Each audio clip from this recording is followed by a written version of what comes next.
देश का पढ़ा लिखा व्यक्ति, इतना पढ़ा लिखा व्यक्ति जो देश का मुख्य न्यायाधीश हो, और वो इस तरह की बातें कर रहा है। पढ़े लिखे नौजवान, बेरोजगार नौजवान जो रोजगार के लिए दर दर भटक रहे हैं, उनको काकरोच बोल रहा है। उसको शर्म से डूब मरना चाहिए। इत्तेफाक रखते हैं कांग्रेस जनता पार्टी से? देखिए, कांग्रेस जनता पार्टी जो बनी, ये बेरोजगारों का एक समूह है। तो ये सरकार के खिलाफ एक जन आंदोलन है नौजवानों का। देखिए, इस लोकतंत्र में सबको अधिकार है अपनी बात रखने का, चाहे वो आम आदमी के बीच में रखे, चाहे सोशल मीडिया पे अपनी बात रखे। तो लोकतंत्र में आप किसी को किसी स्तर से मना नहीं कर सकते। और नौजवानों के लिए ये जो शब्द उठाया, ये बहुत ही निंदनीय है। दोस्तों नमस्कार, मैं हूं साहबदीन यादव और आप देख रहे हैं जीएमडी न्यूज। आपने अभी कुछ दिन पहले 15 मई को सीजेआई सूर्यकांत का एक बयान सुना होगा, जिसमें उन्होंने युवाओं की जो उपाधि है या युवाओं को कॉकरोच बता दिया। उनका कहना है जो आज खाली बैठे युवा हैं वो कॉकरोच के जैसे हैं, या तो वो मीडिया में चले जाते हैं या सोशल मीडिया पे हो जाते हैं या आरटीआई एक्टिविस्ट हो जाते हैं। और उनके इस बयान के बाद से जिस तरह से युवाओं ने इसका विरोध किया और उसके विरोध में जो एक पार्टी बनकर निकल के आई, कॉकरोच जनता पार्टी, उसके बाद जिस तरह से उसके फॉलोअर बढ़े हैं, उसने पूरे देश में तहलका मचा दिया है। क्योंकि जिस तरह से फॉलोअर उसके बढ़े हैं, इतनी तेजी से किसी के फॉलोअर आज तक किसी पार्टी के नहीं बढ़े, यहाँ तक भारतीय जनता पार्टी के भी नहीं बने हैं। तो इन्हीं सब चीजों को देखते हुए, क्योंकि जिस तरह से युवाओं के खिलाफ जो बयान उन्होंने दिया, उसके बाद से युवाओं में जो गुस्सा है वो अब देखने को मिल रहा है। और हमारे साथ आज तमाम युवा यहाँ पर मौजूद हैं जो कॉकरोच को लेकर आज उनसे बातचीत करेंगे, क्योंकि कॉकरोच को लेकर जो एक नई बहस देश में छिड़ गई है, आखिर ये क्या है और इसके प्रति युवाओं का इतना लगाव कैसे अचानक बढ़ गया रातों रात, इन सब चीजों से समझने की कोशिश करेंगे। तमाम युवा हमारे पास मौजूद हैं। क्या नाम है आपका? राज साहनी। राज साहनी जी। कॉकरोच समझते हैं, जानते हैं, सुना आपने? हाँ, काकरोच तो सुने हैं, नाम बहुत जल्द सुने हैं हम। अच्छा अच्छा, जो बयान सूर्यकांत का आया, सीजेआई जो है मुख्य न्यायाधीश हैं सुप्रीम कोर्ट से, उस बयान से पहले बताइए कि आप कितना इत्तेफाक रखते हैं कि जो उन्होंने नई पीढ़ी, कहते हैं जिधर युवा चल देता है उधर आज जमाना चल देता है, युवाओं से ही भविष्य है, और आपको कॉकरोच बता दिया गया। बताइए, जब देश का पढ़ा लिखा व्यक्ति, इतना पढ़ा लिखा व्यक्ति जो देश का मुख्य न्यायाधीश हो, और वो इस तरह की बातें कर रहा है। पढ़े लिखे नौजवान, बेरोजगार नौजवान जो रोजगार के लिए दर दर भटक रहे हैं, उनको काकरोच बोल रहा है। उसको शर्म से डूब मरना चाहिए।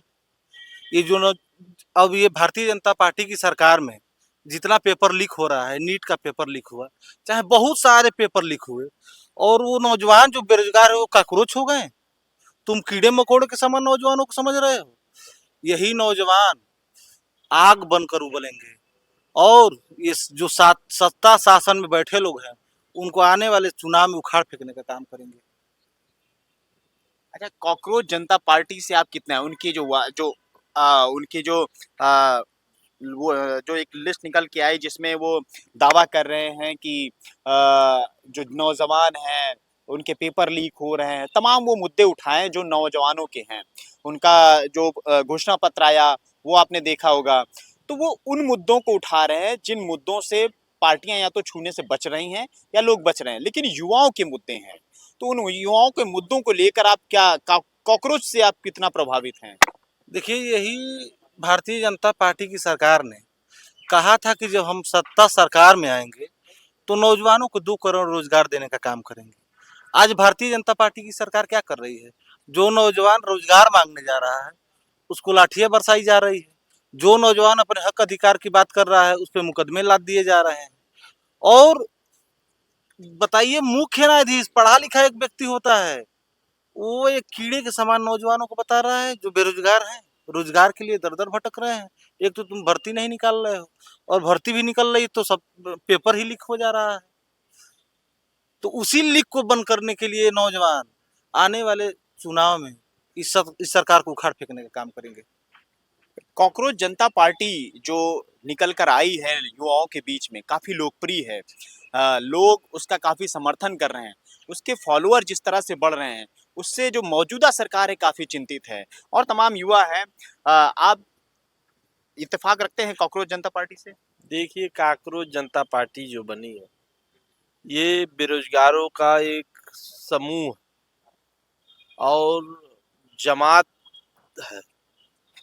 दूसरी बात, जो जज साहब कहे हैं काकरोच का, जज साहब की बात और भारतीय जनता पार्टी की लगता है कुछ साठ गांठ है। जिस तरीके से जज साहब समझ रहे हैं कि नौजवान बेरोजगार काकरोच हो गए हैं, उसी तरीके से भारतीय जनता पार्टी भी समझती है कि बेरोजगार काकरोच है। आज की डेट में बस मुख्यमंत्री, प्रधानमंत्री, गृह मंत्री ही बेरोजगार पे हैं, नहीं तो सभी के सभी लोग बेरोजगार। अच्छा, आज की डेट में आप बता दीजिए कि पेपर लीक हो रहा है, भारतीय जनता पार्टी का नाम अपना बदल के अब कर लेना चाहिए पेपर लीक जनता पार्टी, क्योंकि उनके शासन में तो पेपर लीक ही हो रहा है। कोई पेपर सही हुआ है ढंग से? कोई पेपर आप बता दीजिए किसी। इसीलिए वो काकरोच जनता में जो पार्टी जो बनी है, वो कोई पार्टी नहीं है, एक विरोध था नौजवानों का। हाँ, लेकिन अब उस विरोध को भी दबाने दबाने का काम हो रहा है। तो युवाओं की आवाज को दबाने का काम किया जा रहा है, तो कैसे फिर ये जो युवाओं के अंदर जो उबाल है, जो विरोध है, वो कैसे निकल कर आएगा? देखिए, 10 साल चलती है, तो योगी जी की 10 साल चल दी है, luck by chance Modi ji की 15 साल चल दी है, तो अब धीरे धीरे खत्म हो जाएंगे। और जब राजा घमंडी हो जाता है तो जब प्रजा दिक्कत में आ जाती है, तो जब राजा इस समय घमंड में चल रहा है, लेकिन युवा भी तो बैठे बैठे सोशल मीडिया पे क्या करेगा अनर्गल युवा? टिप्पणी कर रहा है। क्या करेगा तो क्या युवा? करेगा सरकार? तो बैन तो कर लगाएगी ही। क्यों बैन लगाएगी?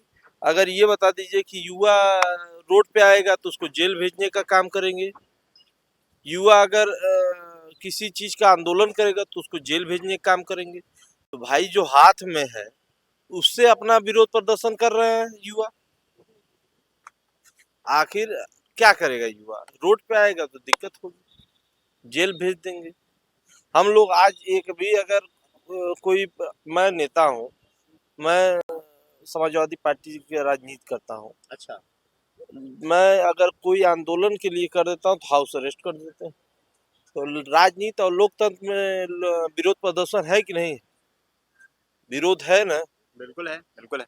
विपक्ष का यही ना मुद्दा है कि जो गलत नीतियां हैं सरकार के, उन पे विरोध करना, जनता के सामने उजागर करना।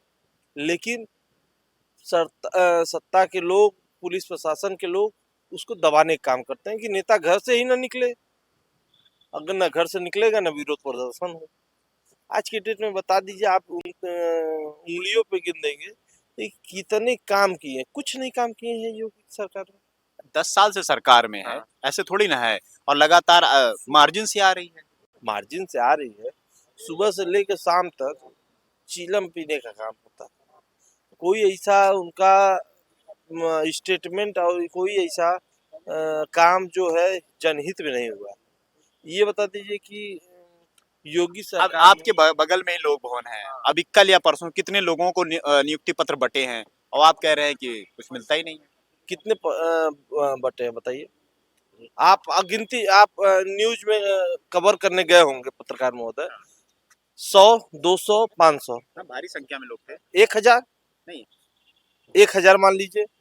वादा कितना किए थे? तो हजार हजार वाद दे रहे हैं ना। अरे वाह, वादा किए थे 2 करोड़ का सलीना, ठीक, मोदी जी। और योगी जी हमेशा किए थे 10 लाख रुपए, और लेकिन एक भी मुद्दे नहीं हुए। हाँ, एक भी रोजगार नहीं दिए। जो लोग संविदा पे थे उनका रोजगार लेने का काम किए, इसीलिए और तमाम लोग हैं। आप इत्तेफाक कितना रखते हैं कॉकरोच से? देखिए, जो काकरोच पार्टी जो बनी है, हम लोग भी 2-4 दिन से देख रहे हैं। तो ये नौजवानों का एक समूह है, जो आप अगर सही मायने में कहिए तो ये सरकार के खिलाफ एक जन आंदोलन है नौजवानों का। और आप कल्पना कर सकते हैं कि जो है कि सुप्रीम कोर्ट का मुख्य न्यायाधीश, पढ़ा लिखा व्यक्ति, पता नहीं किस विश्वविद्यालय में पढ़ा है, पता नहीं कहाँ से पढ़ाई करके गया है, उस इतने उच्च स्थान पर बैठा हुआ है और नौजवानों के लिए कह रहा है कि कॉकरोच हैं। कितनी शर्म की बात है कि इस हिंदुस्तान का मुख्य न्यायाधीश क्या गलत कह दिया, कॉकरोच कह दिया? जब आपके पास कोई काम नहीं है, अ, बेरोजगार हैं और आप सोशल मीडिया पे आके अनर्गल टिप्पणियां करेंगे लगातार, तो फिर क्या गलत कह रहे हैं? चीन में जाइए, युवा नया नया रोजगार खोज रहा है, नए नए टेक्निकें आ रही हैं। तो यहाँ के युवा सोशल मीडिया पे सुबह शाम फेसबुक ट्विटर। देखिए, इस लोकतंत्र में सबको अधिकार है अपनी बात रखने का, चाहे वो आम आदमी के बीच में रखे, चाहे सोशल मीडिया पे अपनी बात रखे। तो लोकतंत्र में आप किसी को किसी स्तर से मना नहीं कर सकते हैं। अगर नौजवान बेरोजगार है, अगर उसको दिक्कत परेशानी है, 8 बाई 8 के कमरे में नौजवान इस भीषण गर्मी में, इलाहाबाद हो, लखनऊ हो, गाजीपुर से लेके गाजियाबाद तक, दिल्ली, आप देश के किसी कोने में आप देख लीजिए, नौजवान इतनी गरीबी की स्थिति में, इतनी महंगाई की स्थिति में पढ़ रहा है और उसको नौकरी नहीं मिल रही है।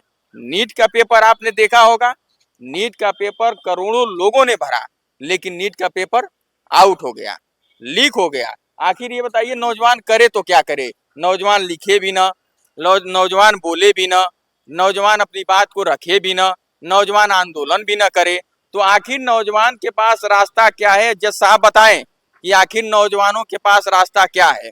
और इतने शर्म की बात है, और आप सोचिए, आप कल्पना नहीं कर सकते हैं कि इस देश का मुख्य न्यायाधीश इस तरीके की भाषा का इस्तेमाल करेगा।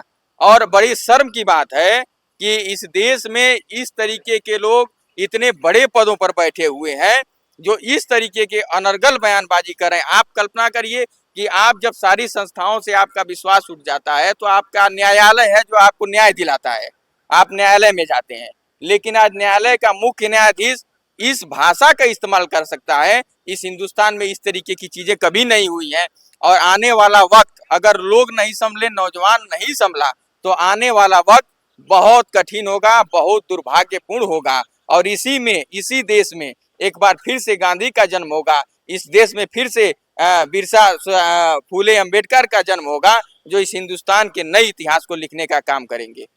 युवा जो होते हैं, युवा सरकार को बदलने की ताकत रखते हैं, युवा एक नई क्रांति ला सकते हैं, लेकिन आज के दौर में युवा कॉकरोच हो गया। देखिए, जो इस देश में मुख्य न्यायाधीश सूर्यकांत जी का जो बयान आया, वो नौजवानों के लिए बहुत ही दुखदायी है। क्योंकि जिस देश की आबादी 21वीं सदी का भारत, जो जिसकी आबादी लगभग 65% नौजवानों की है, और नौजवानों के लिए ये जो शब्द उनका आया, ये बहुत ही निंदनीय है। और जिस तरीके से उन्होंने जैसे ही इस बयान को देने का काम किया, आपने देखा होगा, हमको लगता है कि महज 3 से 4 दिन हुए, और 3 से 4 दिन के अंदर ही देश के नौजवानों ने अपनी ताकत को इकट्ठा करके उस जज को दिखाने का काम किया कि देखो नौजवानों की हैसियत और ताकत क्या है। क्योंकि जब नौजवान अपने घर से निकलता है तो अपने वो सपने को लेकर चलता है। चाहे गरीब इस देश का, एक भारत एक कमीरा समाज, बड़ी बहुसंख्यक समाज में जो कमीरा समाज के लोग हैं, जब उनके घरों के नौजवान जब किसी भी सपने को लेकर, चाहे इलाहाबाद जाएँ, चाहे दिल्ली जाएँ, चाहे गाजियाबाद जाएँ, चाहे लखनऊ जाए, जब वो घर से पढ़ाई करने की नीयत से निकलता है, तो माँ और बाप कितनी परिश्रम करके उनको पैसा दे करके पढ़ाने के लिए भेजता है, बड़े बड़े संस्थानों में भेजकर उन्हें डिग्रियां दिलवाने का काम करता है। लेकिन आज इस हिंदुस्तान में जिस तरीके से बेरोजगारी चरम सीमा पर है, जो नौजवानों के पास कोई विकल्प नहीं बचा है। अगर आप एग्ज़ाम की बात करेंगे, नीट का एग्ज़ाम हो, कोई एग्ज़ाम हो, भारतीय जनता पार्टी की सरकार में लगातार परीक्षाएं लीक होती रही, तो नौजवानों के सामने कोई विकल्प बचा नहीं। बताइए, नीट का एग्ज़ाम कोई छोटा एग्ज़ाम है क्या? ये नौजवानों का सबसे बड़ा एग्ज़ाम है। कितनी बड़ी संस्था ने इसको एग्ज़ाम कराने का ठेका लिया, और ये सरकार, ये पहली बार नहीं हुआ, ये दूसरी बार हुआ, इससे पहले भी हुआ था। इससे पहले भी हुआ। तो बताइए नौजवानों का करियर कहाँ जाएगा? उनकी उम्र घट रही है। सरकार की इसकी चिंता नहीं है।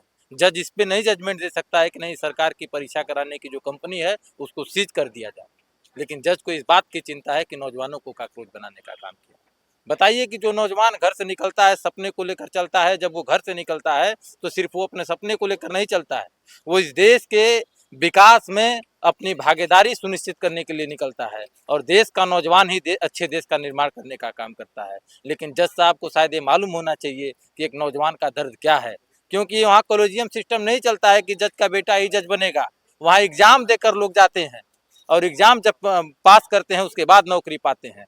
और इनकी जो व्यवस्था है कॉलेजियम सिस्टम, जज साहब को शायद अपने अंदर झांकना होगा कि वो एग्जाम नहीं भी देंगे तो उनका बेटा जज बन जाएगा। लेकिन नौजवान, एक गरीब का नौजवान, इस देश का कमेरा समाज, मजदूर समाज का नौजवान जब तक एग्जाम नहीं पास करेगा, डिग्रियां नहीं रहेंगी, तब तक वो नौकरी नहीं पा सकता है। इस देश में वो अपनी अहमियत को नहीं गिना सकता है। तो देश का कर्णधार ही नौजवान है और नौजवानों के प्रति जो बयान आया है, इससे पूरा नौजवान मर्माहत है। और निश्चित तौर पर ये नौजवानों का जो मुहिम है, जो इतनी बड़ी संख्या में, इतनी बड़ी तादाद में इन्होंने अपने जन समर्थन को दिखाने का काम किया है, और ये ऐसी सैलाब लेकर आएगा, ऐसा इंकलाब लेकर आएगा कि जज साहब के बयानों से पूरी तरह से जो सरकारें हैं वो निस्तानाबूत हो जाएंगी। हमें तो ये लगता है जिस तरह से आंदोलन चला है कि ये दूसरा जेपी का आंदोलन होने जा रहा है। मैं समझ सकता हूँ, आप युवा हैं, बेरोजगार हैं, छात्र हैं, तैयारी कर रहे हैं। मैं आपके दर्द को समझ सकता हूँ, शायद उसी का ये दर्द निकल रहा है। लेकिन इस तरह के बयान क्यों आते हैं, इस पर भी समझना ज़रूरी रहता है। और उसका कारण भी हम ही आप हैं। उसका कारण हम ही आप नौजवान हैं, क्योंकि जब कोई नेता, एक युवा निकलता है, उसके पीछे हम लोग चल देते हैं बिना आँख पे पट्टी बांधे हुए। और तब ऐसी चीज़ें निकलते हैं। जब सरकार बनी, बीजेपी की सरकार पे आप तमाम आरोप लगा रहे हैं। जब बीजेपी की सरकार बनी, मोदी जी आए, उनके पीछे तमाम युवा निकल पड़े। वो नहीं देखे कि आगे क्या है, पीछे क्या कैसा था, क्या उनके सपने थे, क्या चीज़ें थी, क्या-क्या बातें कर रहे हैं, तो उन बातों में कितनी सच्चाई है, कितनी गंभीरता है, हम ही आप नहीं समझे चीज़ों को। आज उस चीज़ों को जब हो रहा है तो चीज़ें सब निकल कर आ रही हैं, और आज वो हमारी मजबूरी का शायद फ़ायदा उठा रहे हैं लोग, इस तरह की बयानबाज़ी, हमको आपको कॉकरोच बता रहे हैं। तो ये फिर एक जन आंदोलन निकला है। कहीं ऐसा ना हो कि ये कॉकरोच निकल तो रहा है, इसमें कोई राजनीति खेल रहा हो बड़ी? देखिए, ये संभावनाओं का खेल है। जब भारतीय जनता पार्टी की सरकार 2014 में आई, जब इस देश के बादशाह ने बड़े-बड़े मंचों से ऐलान किया चुनावी कैंपेन में कि नौजवानों को हम 2 करोड़ प्रति वर्ष नौकरी देने का काम करेंगे, तो जब कोई भी नौजवान हो, जब उसे दिखता है उम्मीद, तो उस पार्टी की तरफ वो चल देता है। तो भारतीय जनता पार्टी जब जब चुनाव का दौर था, तो इस देश के प्रधानमंत्री ने बड़े-बड़े वादा किए, नौजवानों को गुमराह करने का काम किए, गरीबों को 15 लाख रुपए देने का बात किए। लेकिन यहाँ सवाल नौजवानों का है कि आपने कहा कि हम 2 करोड़ नौकरी देने का काम करेंगे, तो नौजवानों के अंदर एक जिज्ञासा उत्पन्न हुई। नौजवान सोचा कि इस देश में ऐसे कोई सरकार बनेगी जो नौजवानों के लिए 2 करोड़ रोजगार की व्यवस्था करेगी, हमारे सपने साकार होंगे, हम जाएंगे, कोई किसी क्षेत्र में जाएगा, कोई डॉक्टर बनेगा, कोई इंजीनियर बनेगा, कोई मास्टर बनेगा, कोई किसी विभाग में जाएगा। तो इन सपनों को लेकर वो चले थे, लेकिन उनको पूरी तरह से भारतीय जनता पार्टी ने धूल में मिलाने का काम किया, क्योंकि इनकी जो व्यवस्थाएं हैं, जो इनकी संस्थाएं हैं एग्जाम कराने वाली, वो लगातार ऐसे एग्जाम कराती रहीं कि हमेशा पेपर लीक होते रहें। और लगातार इस तरीके से हमें लगता है कि ये सरकार जिस तरीके से, देखिए, सरकारें और स्वास्थ्य संस्थाएं, चाहे न्यायपालिका हो, कार्यपालिका हो, उनको भी अपने हिसाब में रह करके, एक दायरे में रह करके उनको बयान देना चाहिए। आप इस तरह का बयान दोगे, पूरी बताइए कितना भरोसा है संविधान जिसकी शपथ लेते हैं आप, इसीलिए आपको वहाँ चुना जाता है। आप उस जब कुर्सी पर बैठते हैं तो हर एक आदमी की उम्मीद होती है कि जज साहब के कलम से या जज साहब के जबान से जो बयान आएगा, वो बयान हमारे हक और अधिकार और फैसला करेगा। लेकिन पेपर लीक के सवाल पे नहीं। बताइए, आप बताइए कि इस देश के नौजवानों को कॉकरोच कहा जाने लगा है। भगत सिंह को याद करिए, चंद्रशेखर आज़ाद को याद करिए, अशफाक उल्लाह खान को याद करिए। ऐसे नौजवानों का घोर अपमान करने का काम, जो आदर्श हैं इस भारत के, अगर यही परिस्थितियां रही तो फिर दूसरा भगत सिंह, दूसरा चंद्रशेखर आज़ाद इस देश में पैदा होगा और इनके तानाशाही को खत्म करने का काम करेगा। बिल्कुल। तो आप ये समझ सकते हैं, ये युवाओं का दर्द है, क्योंकि युवा आज कॉकरोच जनता पार्टी की तरफ इसलिए भागा है, इसलिए उसके फॉलोअर रातों रात इतने बढ़ गए हैं कि वो आवाज़, जिस आवाज़ को शायद अब तक दबाई जा रही थी, शायद उसमें कुछ नई चीज़ निकल कर आई। उनको दिखा, उनका भविष्य दिखा, और जिस तरह से जो बयान निकल के आए, युवाओं को कॉकरोच बताया गया, उससे शायद युवा नाराज़ हुए। क्योंकि एक तो वो बेरोजगार हैं, और उसके बाद उनको आप ऐसी उपाधि दे रहे हैं जो ऐसी जगह रहते हैं जिनकी जो मतलब आप ये समझ सकते हैं वो कितने दबे कुचले हैं, कहाँ पे हैं, किस अंधेरे में जी रहे हैं, वो युवा भी वही हैं। जिस तरह से कॉकरोच एक नाली के नीचे अंधेरे में रहता है, शायद आज युवा जो बेरोजगार है वो भी अंधेरे में है, उसका भविष्य भी अंधेरे में है। तो शायद यही कारण है कि सीजेआई को यही समझ में आया हो कि युवा खाली बैठा हो और इसीलिए उसको कॉकरोच जैसी उपाधि दे दी, और उसी के बाद इन युवाओं में एक क्रांति जग गई है। और ये कॉकरोच जनता पार्टी की को लेकर जो आंधी आई है, कहीं न कहीं ये आने वाले समय में एक बड़ा इनकलाब ना करे, इससे भी सरकार चिंतित है। आने वाले समय में देखना होगा कि ये कॉकरोच पार्टी क्या करती है, इसका अगली बड़ी जो क्या ऐसी चीज़ निकल कर सामने आती है, क्या ये नया प्लान होगा, ये तो आने वाला समय बताएगा। लेकिन ये एक तय है कि युवा फिर एक बार एक तरफ भागने की तरफ, एक पूरी तादाद में एक तरफ भाग रहा है। आगे नहीं, भविष्य नहीं देख रहा क्या होगा, वर्तमान क्या है वो तो सभी देख रहे हैं, लेकिन भविष्य क्या होगा ये नहीं देख रहा है। लेकिन उसको एक नई उम्मीद जगी है, तो उस तरफ युवा भाग रहा है। फिलहाल देखना होगा आने वाले समय में क्या होता है, कॉकरोच जनता पार्टी का क्या होता है, सरकार इस पर क्या रुख अपनाती है, ये तो आने वाला समय है। लेकिन आपने इन युवाओं का दर्द सुना और समझा, फिर हम ऐसे युवाओं के साथ मिलेंगे। तब तक के लिए नमस्कार। कैमरा पर्सन अनिल के साथ साहबदीन यादव, GMD न्यूज़।